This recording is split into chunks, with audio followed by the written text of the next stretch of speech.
She was thrown into the ice bath like a public joke in the middle of the gym. One coach scoffed, "Let's wake her up. This class is for real athletes." The freezing water cut like knives. Her soaked hair clung to her face, but Jessica didn't scream or shiver. She just looked at them with a calm, unnerving stare. And then just minutes later, she launched a spinning kick that sent the karate master crashing through the wall. The entire gym fell silent as they realized they had just humiliated an Olympic legend without even knowing it. Jessica stood at the entrance of Titan Core LA, her faded gray hoodie hanging loose over worn black leggings, her cheap sneakers scuffed and frayed at the edges. Her black hair fell past her shoulders unbrushed and free no clips or ties to tame it.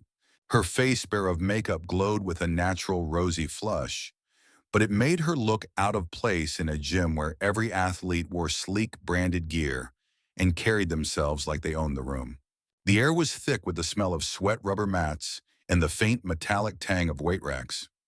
Mirrors lined the walls reflecting the chiseled bodies of MMA fighters, pro athletes, and coaches who moved with a swagger that screamed hierarchy.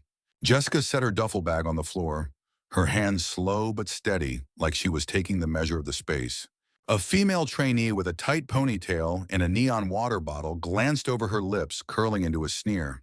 "Did she get lost on the way to a rec center?" she muttered loud enough for the others to hear.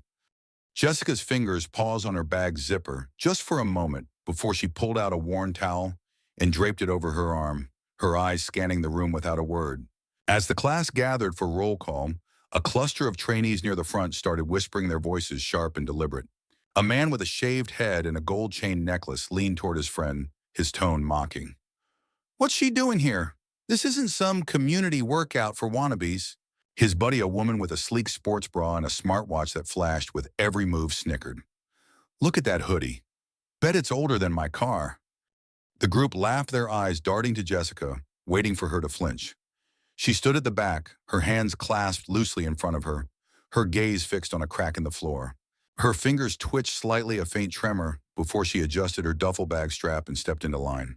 Her movements calm, but deliberate, like she was carving out a space in the noise. The gym buzzed with the clank of weights and the sharp exhales of sparring pairs. Lead trainer Victor, a broad-shouldered man with a shaved head and a black belt, knotted tightly around his waist, strutted through the room, his voice booming over the chaos. He stopped dead when he saw Jessica, his eyes narrowing as he scanned her from head to toe. "This program's for real athletes," he said, his voice dripping with mockery.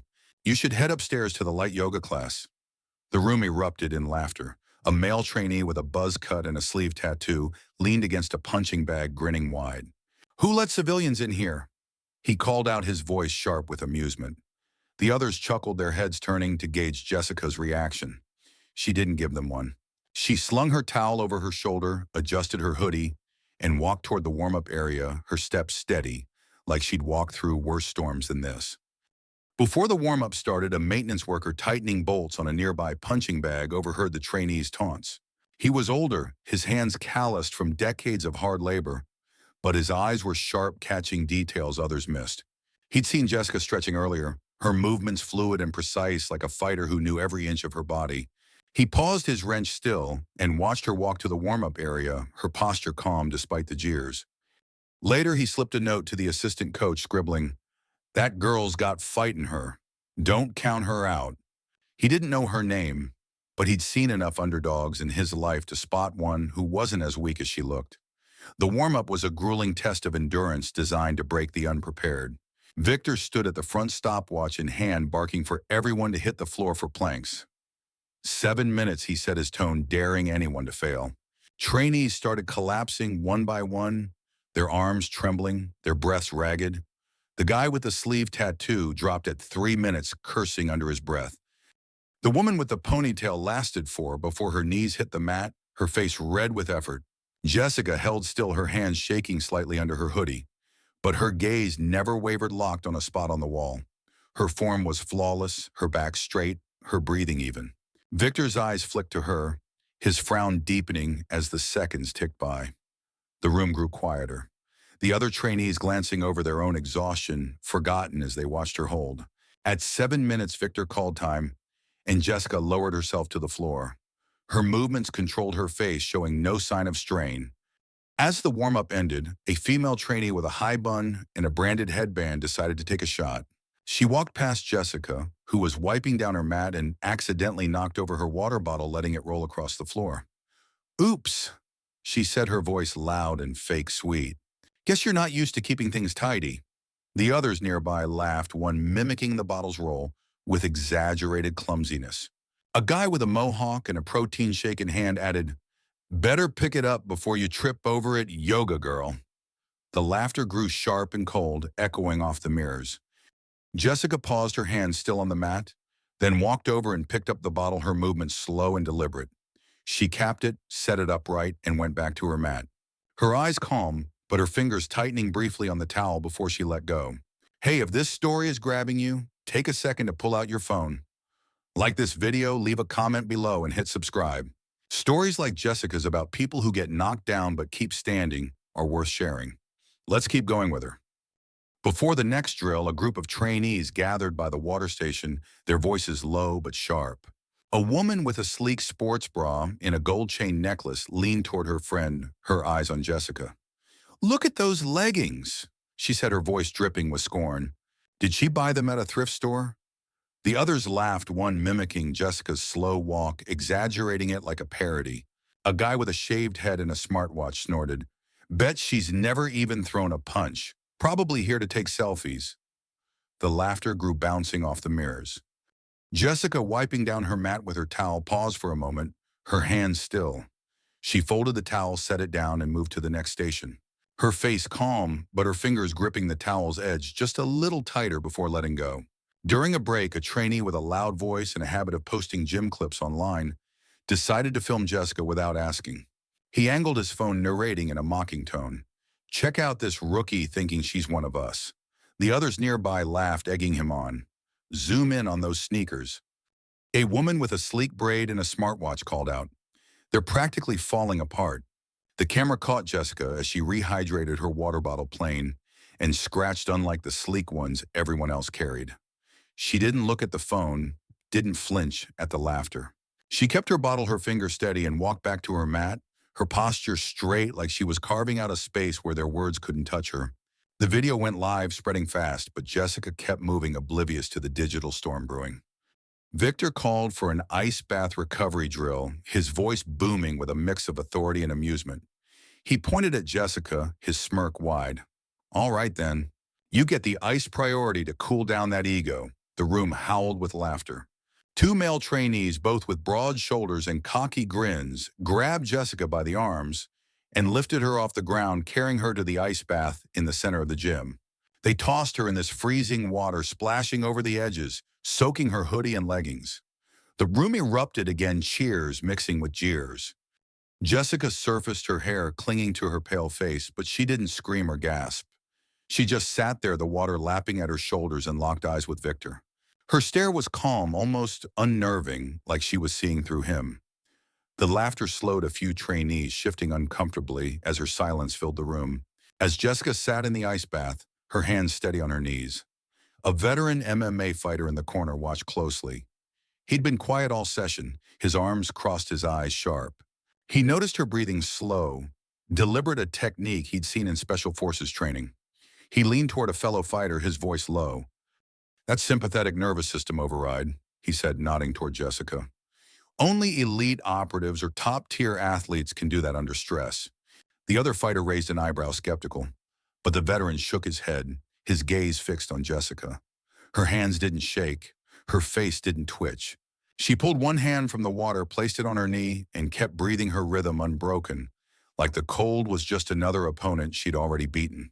Right after the ice bath, a female coach with a clipboard and a habit of favoring star athletes decided to pile on. She handed Jessica a stack of used towels, her voice loud enough for everyone to hear. "Since you're so tough in the water, clean these up for the real fighters." The room snickered. A few trainees clapping like it was a clever jab. A guy with a mohawk and a protein shake in hand added, "Yeah, stick to laundry ice, girl." The laughter grew sharp and relentless, echoing off the gym's walls. Jessica took the towels, her hands steady, and started folding them neatly, her movements slow and deliberate. She didn't look up, didn't respond, but her fingers pressed into the fabric, the only sign of the tension she held back. During a conditioning drill, an assistant coach sorting through old gear found a faded taekwondo belt in a storage bin, its black fabric embroidered with J. Monroe. He paused his fingers, tracing the stitching, remembering a tournament years ago where a young woman had dominated the mat. He slipped the belt into his pocket and later showed it to the head coach, his voice low. "This hers." The head coach's eyes narrowed his gaze, flicking to Jessica, who was doing push-ups with a rhythm that outpaced the others. He tucked the belt away, his jaw tight, sensing a truth the room wasn't ready for. The session moved to sparring drills, and Victor, his black belt gleaming under the gym lights, decided to make a show of it. He pointed at Jessica, still dripping from the ice bath, and grinned. "Let's have some fun," he said, his voice loud enough for everyone to hear. "Light contact. Don't worry, I don't hurt women. Chirchinen." He stepped onto the mat, his stance loose but confident, and flicked a high kick inches from Jessica's face, fast enough to make her hair flutter. The room howled, trainees clapping like it was a performance. Victor sneered, scared yet, or just holding back tears. The laughter grew sharp and cruel as the other trainees leaned in, waiting for Jessica to crumble. She didn't move, didn't blink. Her hands stayed loose at her sides, her eyes locked on Victor's, steady and unyielding, like she was waiting for something he didn't see coming. Before the sparring started, a trainee with a loud laugh, in a habit of dominating group chats, decided to escalate things. He grabbed a marker and wrote "Yoga Girl" on Jessica's duffel bag, holding it up for everyone to see. "Look her official title," he shouted, tossing the bag onto the mat. The room roared, some trainees pulling out their phones to snap photos. A woman with a high bun and a branded tank top added, "Bet she'll cry about it later." Jessica walked over, picked up her bag, and wiped the marker off with her towel, her movements slow and precise. Her eyes met the trainee's, calm but piercing, and he stepped back, his laugh faltering. She slung the bag over her shoulder and stepped onto the mat, the laughter fading as her silence cut through the noise. Jessica took one step forward, her sneakers squeaking faintly on the mat. Without a word, she shifted her weight, her body coiling like a spring. In a blur, her legs snapped up in a roundhouse kick, her foot connecting with Victor's chest with a dull thud. He flew backward 3 emmures, his body crashing through the drywall, sending a cloud of dust into the air as he hit the weight rack behind it. The gym went silent, the clank of weights stopping every eye on the hole in the wall. Victor groaned, struggling to stand, his hand clutching his chest. A female trainee, her face pale, shouted, "She just used an Olympic-level taekwondo move.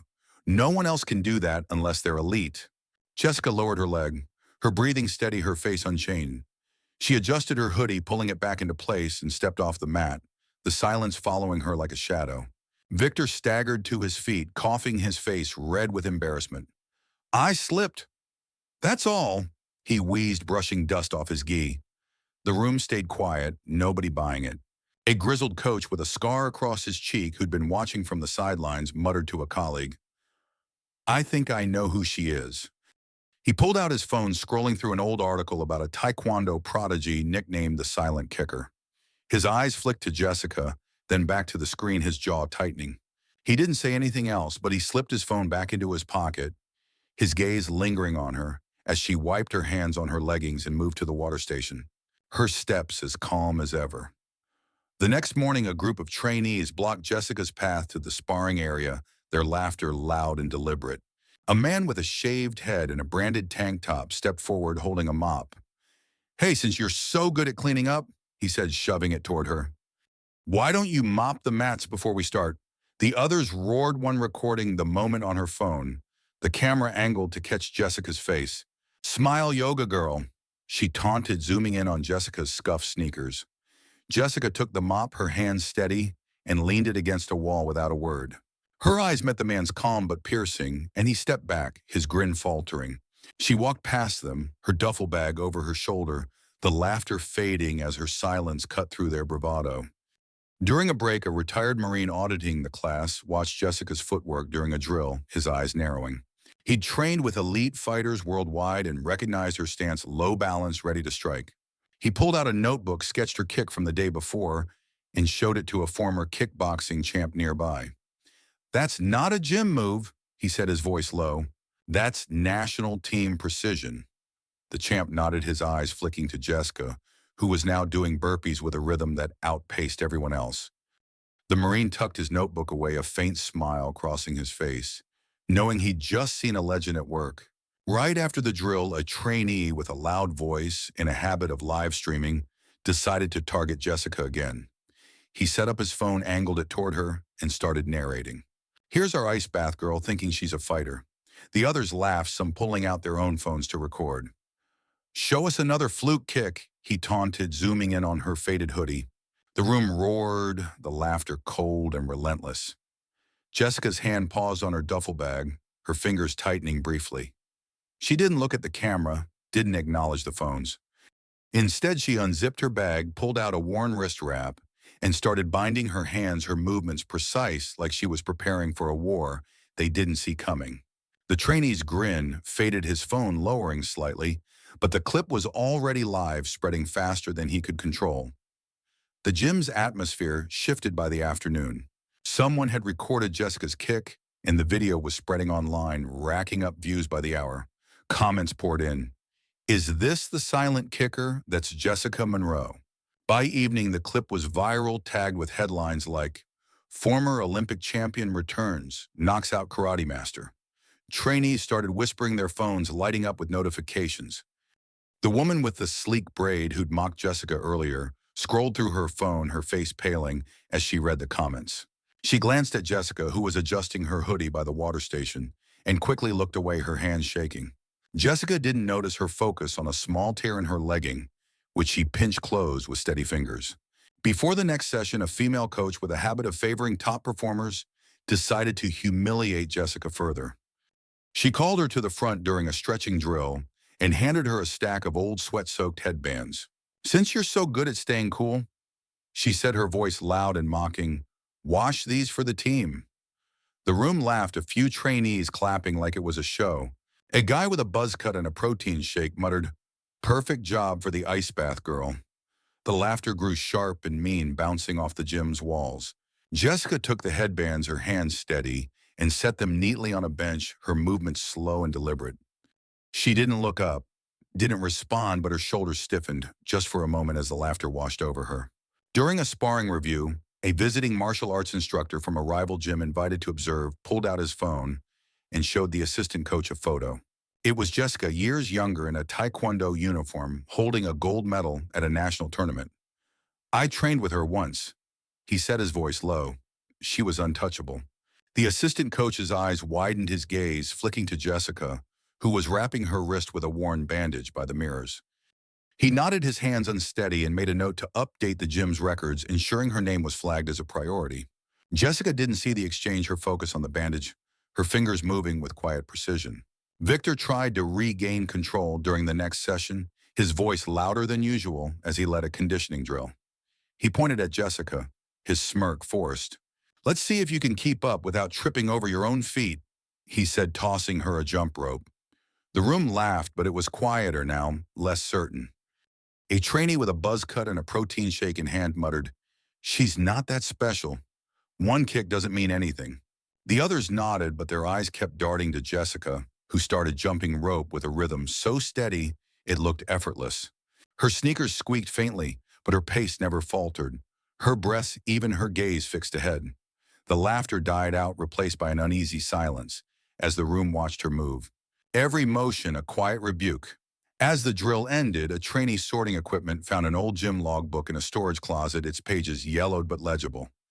Flipping through it, she stopped at an entry from years ago, listing Jessica Monroe as a guest sparring partner with a note, "Undefeated, national team prospect."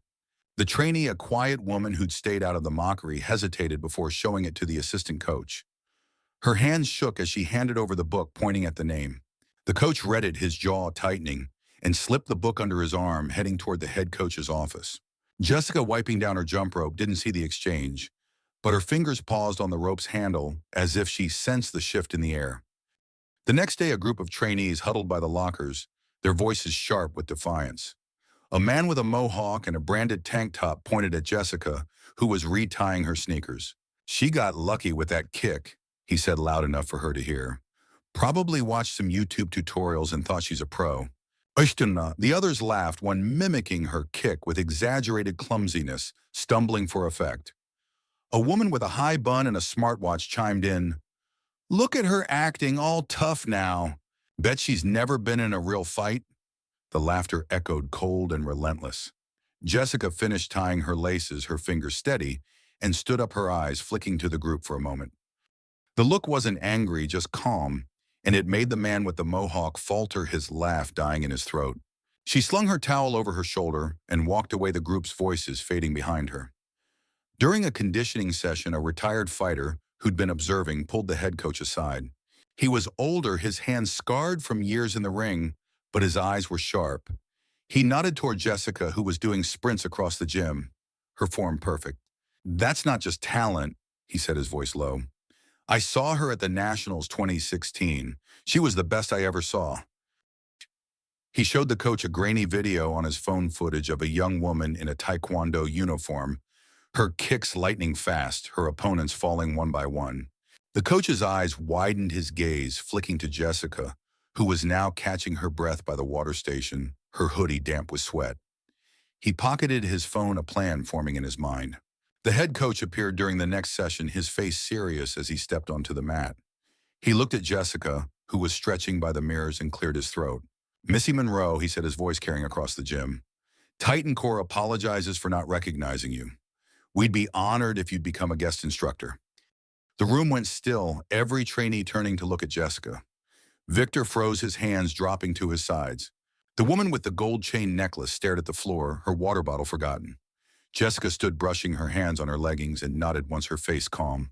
"I'll think about it," she said, her voice soft but clear, before picking up her duffel bag and walking toward the exit, her steps steady as always. Right after the announcement, a group of trainees crowded around Jessica, their phones out asking for photos. The viral video had changed everything, and now they wanted to be seen with her. The guy with the sleeve tattoo, who'd laughed loudest at the start, mumbled, "Didn't know it was you, sorry." Jessica didn't respond, just slung her bag over her shoulder and kept walking. The woman with the ponytail, her face flush, tried to offer a water bottle, but Jessica waved it off her hand, steady, her eyes fixed ahead. The gym's energy had shifted, the mockery replaced by a quiet awe, but Jessica didn't linger to soak it in. She headed for the ice bath, sat down in the freezing water, and smiled a small, private smile that said more than any words could. The next week, the gym was different. Jessica was back, still in her faded hoodie and leggings, but now trainees parted when she walked through. She was listed as a guest instructor, her name on every class roster. Victor was gone, his resignation quiet but final, his name scrubbed from the gym's website. The guy with the sleeve tattoo lost his sponsorship with a major fight brand after his early comments surfaced online. The woman with the gold chain necklace was dropped from a regional tournament, her social media flooded with criticism. The guy with the smartwatch saw his coaching application rejected, his reputation tarnished by the viral clip. The woman with the sleek braid stopped showing up. Her locker cleared out overnight. They didn't fight, it didn't argue. They just faded, their absence, a quiet consequence of their own actions. During a late-night session, a young trainee approached Jessica as she adjusted a punching bag. He was nervous, his hands fidgeting with his gloves. "I saw the video," he said, his voice low. "How do you keep going after all that?" Jessica looked up, her glasses catching the gym's dim lights. She set the bag steady, her hands calm. "You don't fight for their respect," she said. "You fight for yourself." The trainee nodded, his face red, and walked back to his station, his gloves held a little tighter. The moment wasn't loud, but it lingered, a quiet shift in the gym's air. Sometimes late at night, Jessica would pause by the ice bath, her fingers brushing the edge of the tub. The gym was quiet, the hum of the air conditioner, the only sound. She'd sit down, let the cold water wrap around her, and close her eyes, her breathing slow and steady. It wasn't about proving anything. It was about the fight, about standing up again and again, no matter who was watching. Her silence carried her strength, her presence louder than any shout. She'd been judged, mocked, dismissed. But she stood anyway, her kicks telling the truth, her calm reshaping the room. And in that quiet, she was unstoppable.